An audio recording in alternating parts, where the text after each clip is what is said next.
네, 국내외 시장 좀 심도 있게 정리를 해드리겠습니다. 와운의 파트너 강동진 박사와 말씀 나누겠습니다. 박사님 어서 오세요. 안녕하세요. 지금 뭐 이달 미국의 FOMC 회의도 회의지만서도요, 뭐 미국 그 기준금리 인상 가능성에다가 그리스 이슈 겹쳐서 지금 뭐 글로벌 전체 움츠리고 있는 듯한 모습 보이고 있거든요. 네. 어찌 보면 6월 좀 투자 전략을 재정비해야 된다는 얘기도 많이 들리고, 약간 보수적으로 대응하려는 분들도 상당히 많이 주변에 있는데요. 네.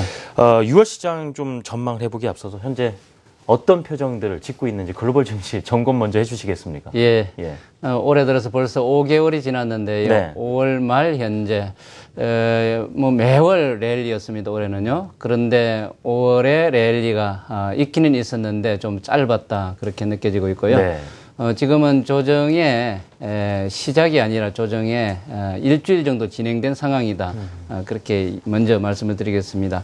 세계 증시 동향표를 통해 가지고요. 보면은 이 테두리 색깔이 지금 안 보이는데 많이 파란색으로 변했고요. 이 색은 가운데 신호의 색과 같이 일맥상통한다. 그렇게 여러분들이 먼저 이해하시는 게 좋겠습니다. 네. 지난 5월 동안에 각국 세계 그 증시 동향 지수 상승률을 보면은요, 일본이 5%로 제일 많이 올랐습니다. 중국이 최근에 많은 급등락이 있고 최근에 많이 내렸습니다만은 그래도 한 달 기준으로 보면은 세계 두 번째로 많이 오른 지수가 되겠고요.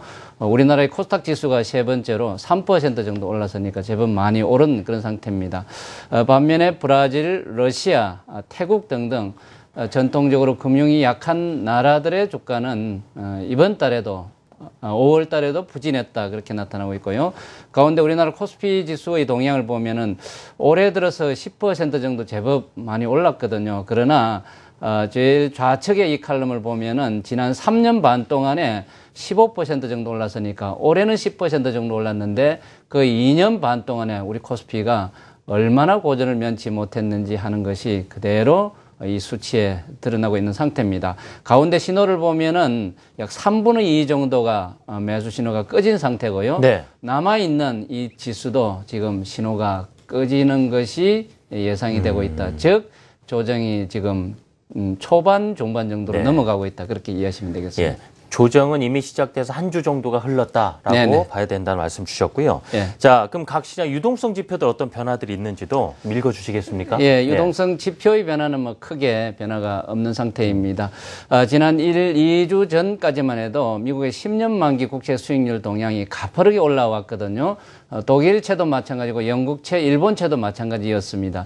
채권 시장이 요동이 있으면서 시장이 좀 출렁거리기 시작했고요. 그러나 지금은 조금 단기에 너무 많이 올라왔기 때문에 좀 눌리는 그런 모양새입니다. 네. 이것은 미국의 금리 인상 기류를 반영하는 그런 면도 있습니다. 아무래도 6월에 FOMC 회의를 통해 가지고 금리를 언제 올릴지 하는 것의 윤곽을 좀 더 잘 잡을 수 있겠다 하는 얘기고요. 빠르면은 9월 정도부터는 시작하지 않겠느냐. 이것이 시장에서 반영이 되었다 그렇게 이해하시면 될 것 같고요. 그 다음에 미국의 달러화 강세 현상이 최근에 움직임이었는데 달러화는 주말에는 조금 늘렸습니다만은 오르는 방향이 이 채권 수익률에 오르는 방향하고 거의 일맥상통한다 그렇게 느껴지고 있습니다. 달러화가 조금 눌리니까 유가라든지 자원, 원자재 CRB 가격 지수가 1% 이상 오르는 것을 보고 계시는 것인데 이것은 초기에 이런 유형의 연관관계가 이루어진다는 것을 이해를 하시면 되겠습니다. 유가의 상승, 자원 관련주의 상승이 그래서 달러화의 눌림하고 관계가 있다. 그렇게 정리가 되겠습니다. 네, 알겠습니다. 자, 이번에는 이제 미국 증시, 우리 증시에 더 자세히 들어가 보겠습니다. 먼저 미국 증시부터 살펴보고 싶은데요. 네. 지금 그리스 같은 경우도 좀 주시할 수밖에 없는 것이 디폴트냐 아니면 좀 정상궤도 그래도 넘어서느냐 고비를 냉온탕 계속 오락가락하는 모습인데 네. 지금도 협상은 현재 진행 중 아니겠습니까? 그렇죠. 이 부분 이슈도 그렇고 지금 이 6월 초에 발표될 미국 경제 지표들도 좀 중요해 보이고요. 네. 지금 이에 따라서 좀 뉴욕 증시가 어떻게 어떻게 움직일까도 방향이 좀 가늠이 될 텐데 네. 어떻게 보시는지 뉴욕 증시부터 여쭤보겠습니다. 예, 세계 증시가 어떤 요인에 의해서 움직일 텐데요. 네. 그 요인을 우리가 살펴봐야 되지 않습니까? 제일로 뚜렷한 것이 경제 지표가 시장에 영향을 끼친다. 즉 경제 지표 시즌이 있겠고요. 네. 매월 마지막 주와 매월 첫째 주가 이 경제 지표가 많이 몰려 있거든요. 그래서 그 기간인데 지금이 그 기간에 해당되는 겁니다. 예. 그래서 경제 지표 발표 일정을 가지고 왔는데요. 1월에 GDP 수치가 별로 좋지 않게 나왔다 하는 보도를 여러분 지금도 들으셨는데 1분기는 전통적으로 GDP 수치가 안 좋은 시기거든요. 이제 2분기부터 좋아진다는 말씀을 드렸는데 이 지표도 거기 안에 녹아 있는 겁니다. 이번 주에 발표 예정인 지표 굵직한 것이 ISM 제조업 지표가 있는데 이것은 이제 네. 5월 수치거든요. 네. 5월 수치인데 이 예상치가 조금씩 올라가고 있습니다. 51.8%에서 52%로요. 그다음에 수요일 날은 ISM 서비스업 지표 발표가 있는데 이것도 5월 수치입니다. 기존의 예상치가 56.9였는데 57로 조금씩 올라가고 있거든요. 네. 그래서 여러분 결과를 놓고 보면은 1분기보다는 점점 좋아지는 그런 수치를 발견할 수 있지 않을까 그렇게 생각하고요. 네. 주말에는 이 고용 지표가 집중적으로 몰려 있습니다. 실업률 수치도 여기에서 우리가 확인할 수 있을 것이고요. 이 수치의 결과 다음에 나오는 것이 이제 FOMC 회의거든요. FOMC 회의 때는 이들 수치를 테이블 위에 올려놓고 금리 인상의 배경이라든지 시기라든지 이런 것을 논의하는 시기다. 그렇게 말씀을 드리고요. 두 번째로는 이제 실적 발표가 시장에 영향을 끼치는 시기거든요. 이것은 이제 지나간 겁니다. 그러니까 잠잠해진 거고요. 그다음 세 번째가 이제 정책 이슈거든요. 네. FOMC 회의라든지 그다음에 그리스 사태라든지 금리 결정 과정이라든지 이런 정책 이슈 시기가 있는데 이것도 이번 주에는 없거든요. 그래서 이번 주에는 온통 그리스 문제도 그리스 문제지만은 경제 지표에 시장이 반응을 하는 시기다.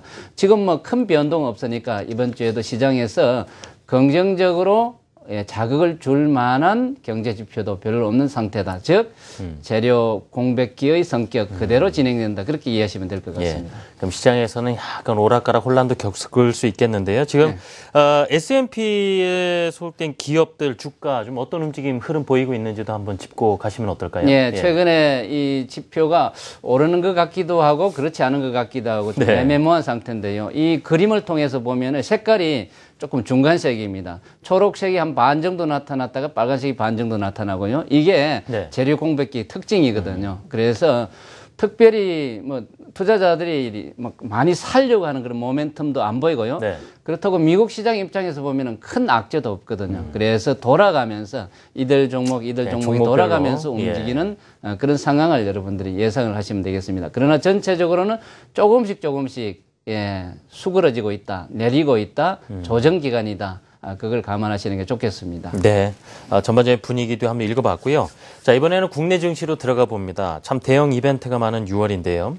뭐 앞서 지금 뭐 그리스 부분, 미 연준에 대한 정책적인 부분, 우리 역시도 상당히 좀 주목을 해야 될 부분인데요.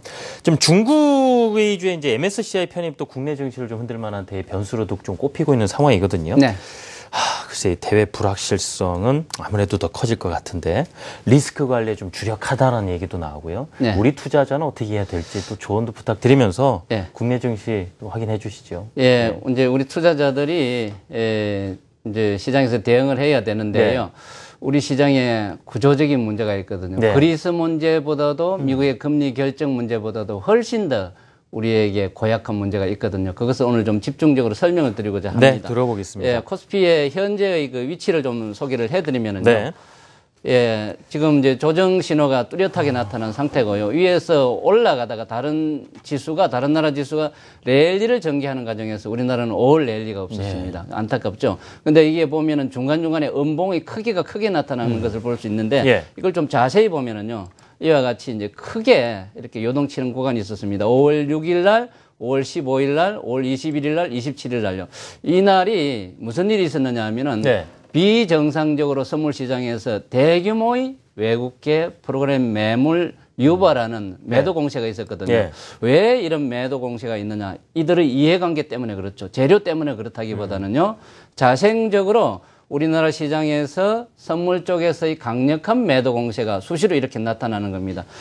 그래서 지금 아래의 그 자료를 좀 보여드리면요.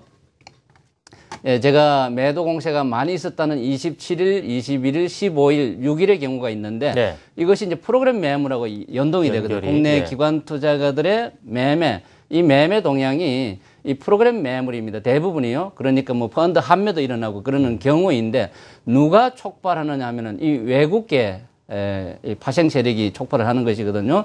현재 국내 시장에서의 외국인 파생 시장의 거래 규모가 가운데 여러분 이렇게 보고 계시는데요. 예. 평균 60% 정도 됩니다.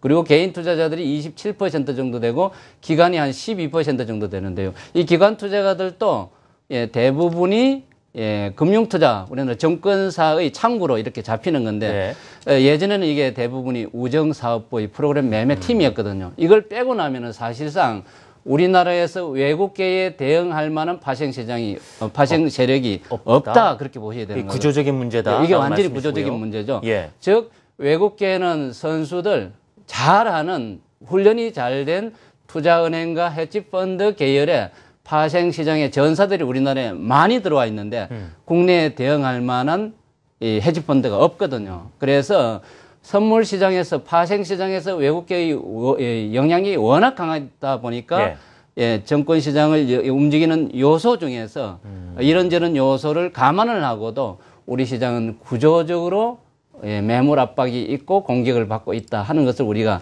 예의주시할 필요가 있겠다 이 말씀을 먼저 드리는 겁니다. 네.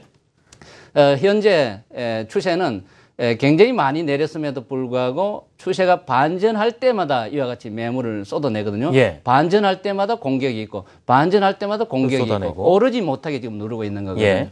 그들의 목적. 그리고 우리나라는 이 정권시장 주변에 금융상품을 그 수수료 수입을 위해서 많이 판매하지 않습니까? 예. 이것이 파생 시장을 매개로 하고 있는 겁니다. 즉 예, 우리는 뭐 ELS 등등을 많이 팔고 있습니다만 이것은 한편으로는 외국계 쪽에서 반대 방향의 공습의 중요한 또 먹이가 되고 있다는 것을 우리가 염두에 두시고요. 이 결과가 지난 2월 이후에 투신이 50일 이상 주식을 연속으로 매도했다. 이거하고도 연동이 되고 그래서 이 악수급 관계를 손볼 필요가 절실하다는 말씀을 좀 드리고 싶습니다. 그럼 이번 주 큰 틀에서 봤을 때 투자자들에게 어떤 조언을 해주고 싶은지, 거래소 같은 경우는 외국인 지난주 목금의 선물이고 다음에 그 현물 시장에서고 네. 지금 이틀 동안 외국인 또 약간 들어오는 모습 보였단 말입니다. 네네. 그럼 그럼 삼아 이번 주는 좀 어떻게 좀 대응을 해주십사 조언을 지금 이제 지수 관련 네. 대형주가 이와 같이 시달릴 가능성이 여전히 많습니다. 예. 그러니까 여러분 보시면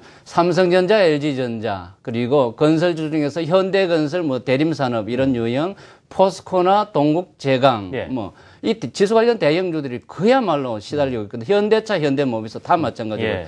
우리나라의 간판 기업들의 주가가 이와 같이 굉장히 부진을 면치 못하는 것이 이 악수급 구조가 연관이 있는 것이거든. 그러니까 투자자들은 어떻게 되겠습니까? 어떻게? 예. 그들을 피해서 난민화되는 겁니다. 양지 바른 조그마한 시장 쪽으로 움직이는 것이 네. 이른바 제약주, 백화점주, 소비주 이쪽으로 몰려 있거든요. 네. 근데 이 시장의 규모는 너무 작지 않습니까? 그래서 투자자들이 굉장히 어려운 과정을 겪고 있는 것이 이런 파생 연계 이 구조를 손보지 않고서는 우리나라 정권 시장이 정말로 개선되기 어렵다는 말씀을 드리는 것입니다. 뭐 총체적인, 그러니까 지금 시장 외에도 우리의 구조적인 문제도 구조적인 전체적으로 문제, 좀 예. 개선돼야 될 부분 하셨고 예. 어쩔 수 없이 그런 중소형주라든가 이렇게 갈 수밖에 없네요. 그럴 수밖에 없는 그 현재에서는 상황이 또 된 거기서 또 그냥 해야만 그나마 또 유리할 수밖에 없는 개인 투자자들의 거기는 파생 시장의 예. 공격을 안 받는 안전지대일 수 안전지대니까 있는 곳이니까 말이죠. 알겠습니다. 자, 오늘 월요일이고요. 좀 와운의 파트너 강동진 박사와 함께 시장의 전반적인 분위기와 좀 구조적인 문제도 잠시 짚어드렸습니다. 박사님 감사합니다.